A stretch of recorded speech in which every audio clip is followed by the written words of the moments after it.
Morning.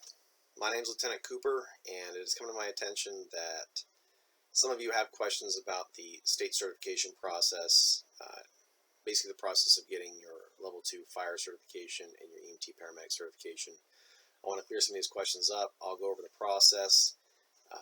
I'll touch on the recertification process and the continuing education requirements therein.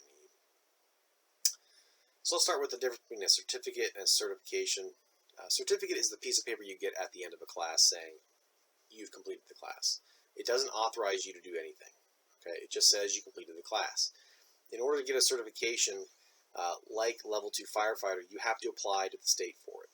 All right, the agency you're going to apply to is the Ohio Department of Public Safety's Division of EMS. They certify us in all of our fire service related certifications. All right, like fire level 2, EMT Paramedic. They have some other ones like firefighter instructor and EMS instructor as well. If you want more information on that, you can go to their website. Let's just stick with the level 2 firefighter and EMT paramedic certifications right now. These are the certifications you're going to need to operate in company with the Springfield Fire Rescue Division.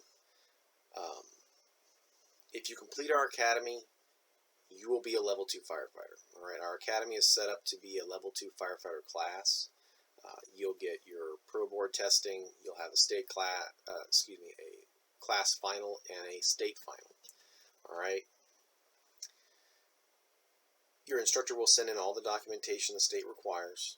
You'll sit for your state final, and if you pass it with a 70% or better, you will then be able to apply for your level 2 firefighter certification. Okay. The state test is and the application process is all on computer. Okay, so once you take the test and you pass the test, you'll get your results immediately, and then you'll be prompted to apply for the certification. Okay, you'll fill out the application, and your certification will then be authorized probably within 1 or 2 business days. All right, you'll be able to see that on the website, and I'll explain how to do that in a second.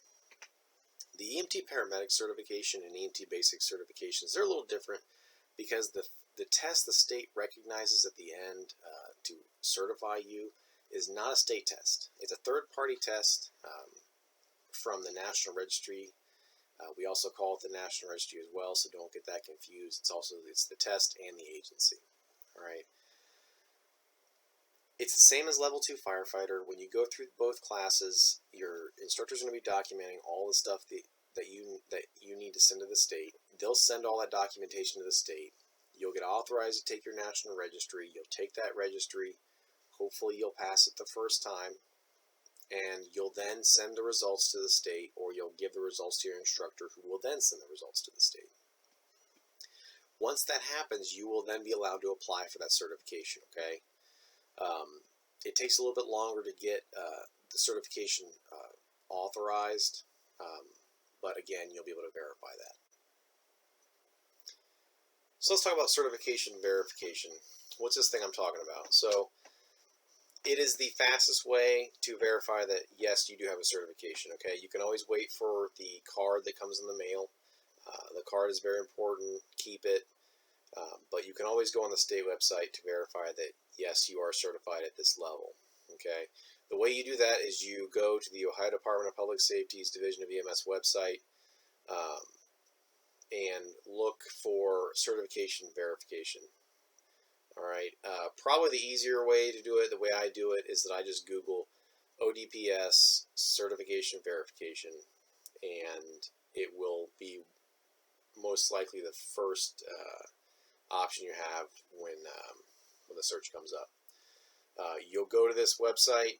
You'll type in the information that it requests. It'll usually request your certification number, which will be on your EMS, your certification card, or it'll ask for your social security number, county of residence, etc. Once you type that information in and do a search, it will show you your inactive, your active certifications. It'll also show you your expiration and issue dates for the certifications, okay? So the expiration date. Every certification is good for 3 years. Your expiration date will always be on your birthday, okay?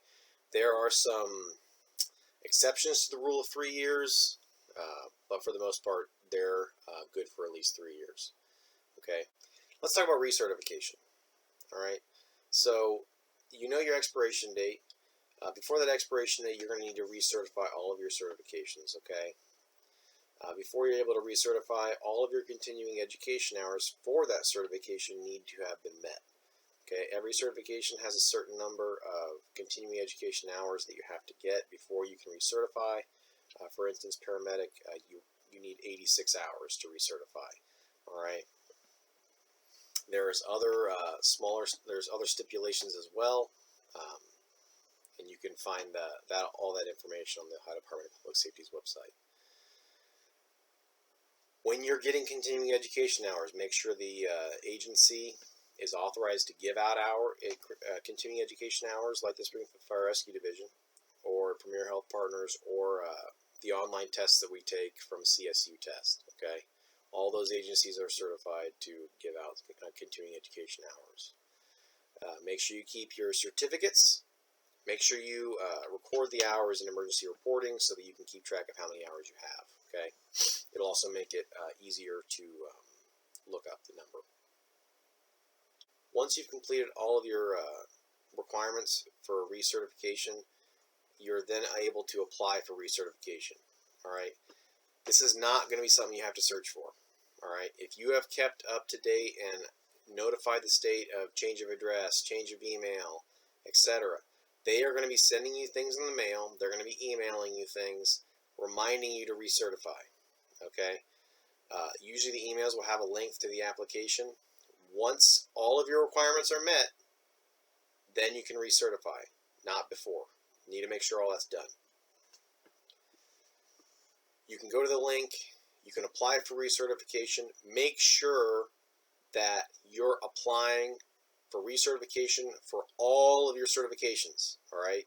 One application is not going to do it. You're going to have to make sure you click all the boxes for all of your certifications. I've got 5. I have to click all the boxes for each one, and it's going to ask me if I've met the requirements, okay, for recertification.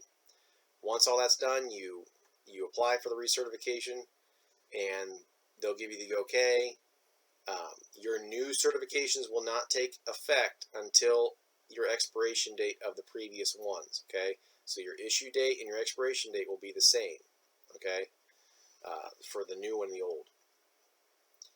Now, let's just touch on auditing, okay? Occasionally, the state is going to ask you to send proof of your continuing education requirements to them. Usually it requires sending them the certificates for your classes. Other times, like the level 2 fire audit, it requires the chief to sign something saying that all the hours that the department has recorded are good hours. If this happens to you, just notify me. We'll get the process going. We'll make sure you have help doing it, okay? There are other guys that have been audited. It's common. It's not a big deal. Just make sure you have your requirements. Make sure you keep your certificates. Make sure you record your hours, okay? That covers the basics of certification or the certification process for the state, okay? If you have any questions, just let me know. If I don't know it, we'll find out together, all right?